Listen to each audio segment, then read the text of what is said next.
I'm going to keep the, don't leave me, don't leave me. I'm going to keep the stage here for just a couple of minutes to say a few things that Mark has asked me to talk about. I mean, first of all is to thank all of you and congratulate all of you and congratulate FSG for pushing these issues so hard over the last decade. I really do believe that we are at a critical moment in the history of the relationship between business and society. And that if we don't show we can do this better than we have for the last few decades, we're going to be facing a serious problem. And in fact, you already see that popping up in the political environment and in the political debates we have these days. So what you're doing here and what FSG is doing is so important, and that's why we at Fortune feel so strongly about being partners. And I'll talk about that in a minute. We have a Fortune 500 CEO poll in the field right now. We're taking responses until Friday, so I don't have the final results, but I want to tell you, give you some early results that I think are indicative of the fact that what you are doing is growing in resonance with the people running the largest corporations in the country. One of the questions we asked was, which of these statements comes closer to your belief as a CEO? And the first one was the classic Milton Friedman formulation. Do you believe the social responsibility of business is to make a profit, period? And that was about 20%. So there's some of those guys still out there, but it's getting smaller each year. The second one was, do you believe it's important for your company to focus on your contributions to society, but mainly as a function of your charitable activities? And that was about 40%. So you had about 40%. We'll publish the exact numbers next week. I want to wait for all the results to come in. But then 40% signed on to the shared value formulation. Said, we believe it's important to focus on our contribution to society as part of our core profit-making activity. I don't have the wording exactly right, but you get my point. So at least 40% of the people who run the largest companies in the world now believe, they're at least talking the talk. They believe in the shared value principle. Now, you know, and I know, some of you may work for some of these, that there are some who are talking the talk but not walking the walk.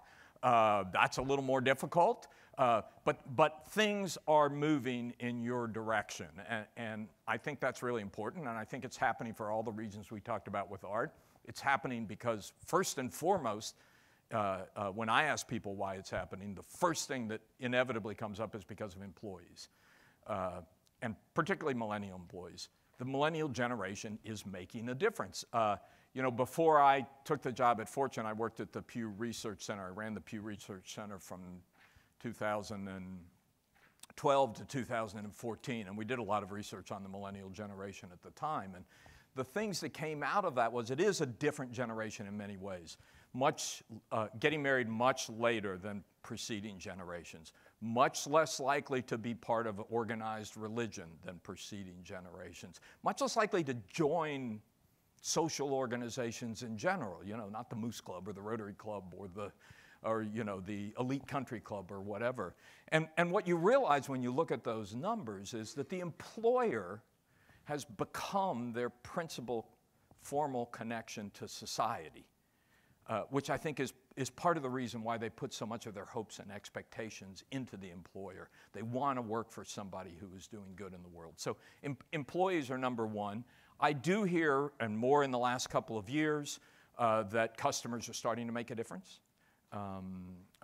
that companies like Gap believe that this can be a differentiator in the market. Maybe people won't pay a lot more, but they might be more inclined to make the decision in your favor if you're showing allegiance to these principles. And I actually think there's starting to be some movement in the investor community as well. I mean, Art Peck said he didn't hear it from the investor community, but you're beginning to see more serious funds. I think the Larry Fink letter is important. Again, there's a difference between talking the talk and walking the walk, but you're beginning to see this happening in the investment community as well. It's also happening for the reasons we talked about with art, because of a perception of failure of the political system. They're not going to do it. We have to. And it's happening because of fundamental change in the nature of leadership that more than anything is being driven just by the pace of change. I heard last year, maybe it was the year before, Henry Kravis, who has been in business for a long time, right? KKR has been buying businesses, running a large number of businesses over a large number of years. He said, when we first started our business, we used to ask all our portfolio companies to give us a 5-year plan. He said, then we realized that doesn't really work, so we asked for a 3-year plan. And then he said, last year we just gave up. He said, you know, the plans, things are moving too fast, the plans are all wrong.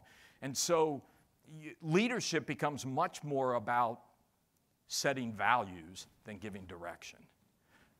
And that's another reason why getting the values right becomes so important. So I do think there are a lot of things going on here that make what you're doing more important but more resonant than they have ever been, and I would urge you to keep it up.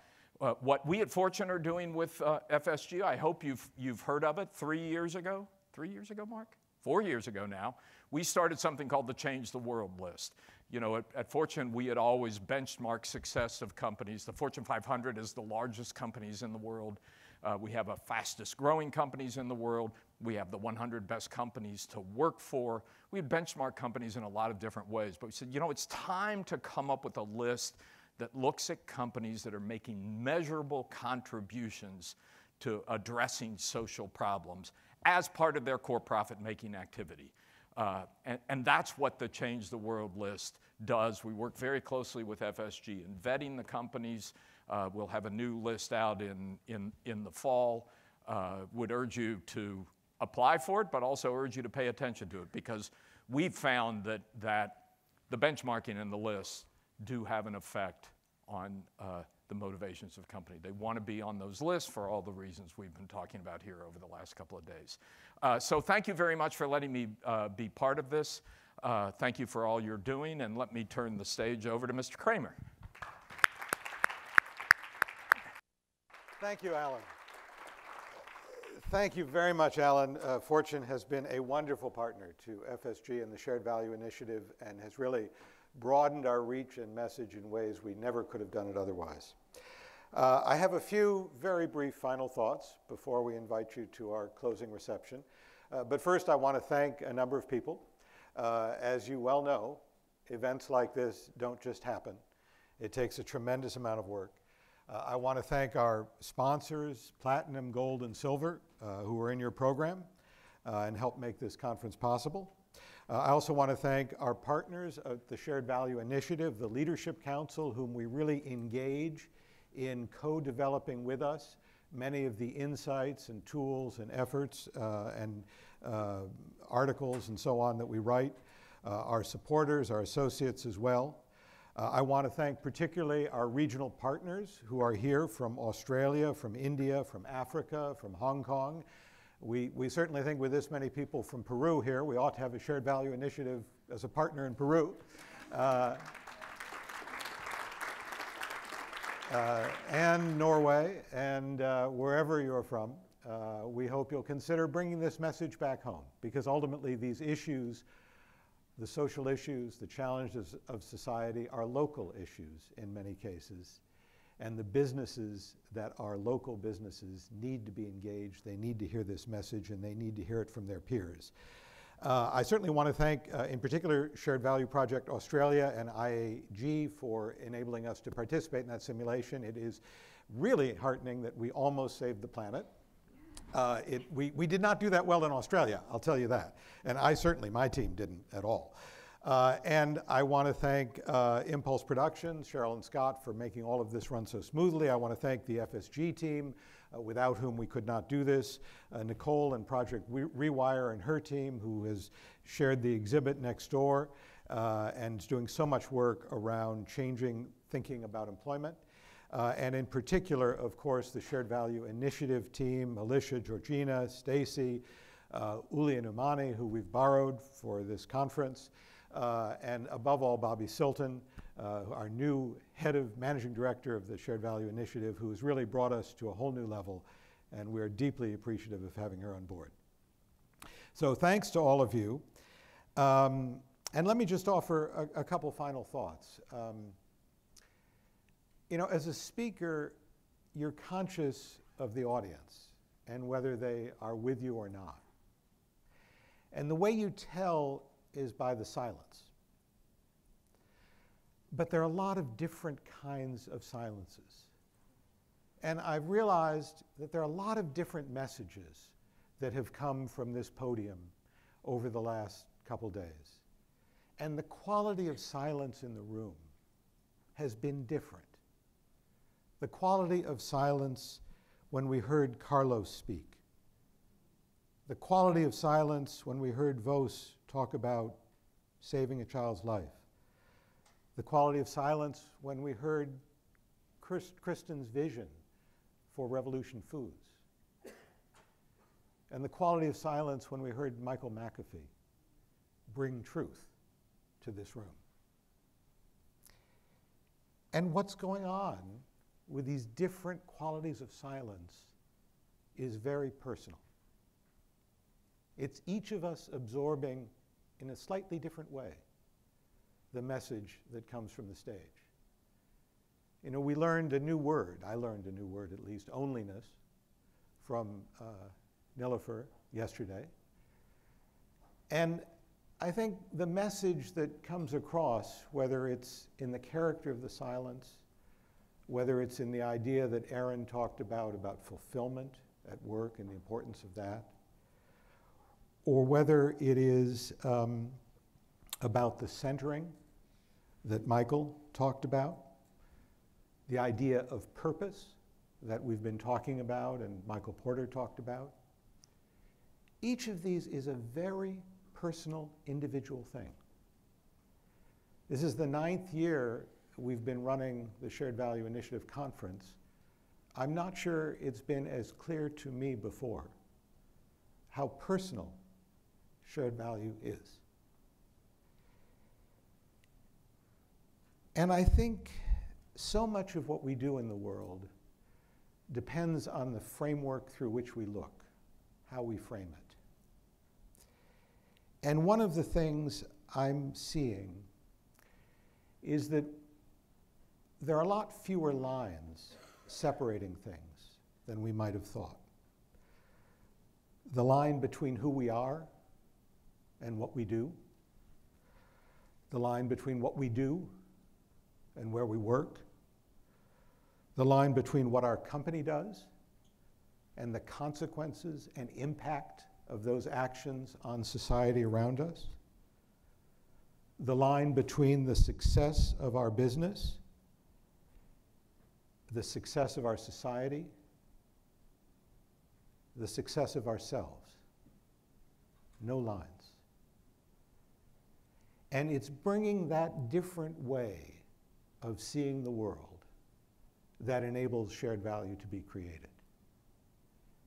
Because everything around us tells us that these are solid lines. Who you are shouldn't affect the work you do. What the company does shouldn't be about the impact on society. But we know in this room that those lines aren't there. And so I think what's really exciting is the idea of leaving this conference today with kind of a secret. This idea that meaning in life is the most powerful motivation.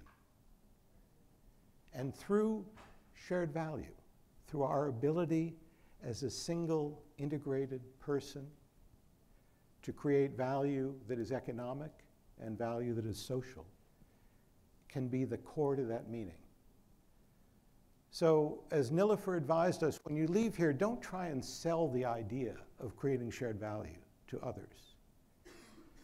Tell them that you have a gift to share. And the gift to share is to help them find meaning in their lives.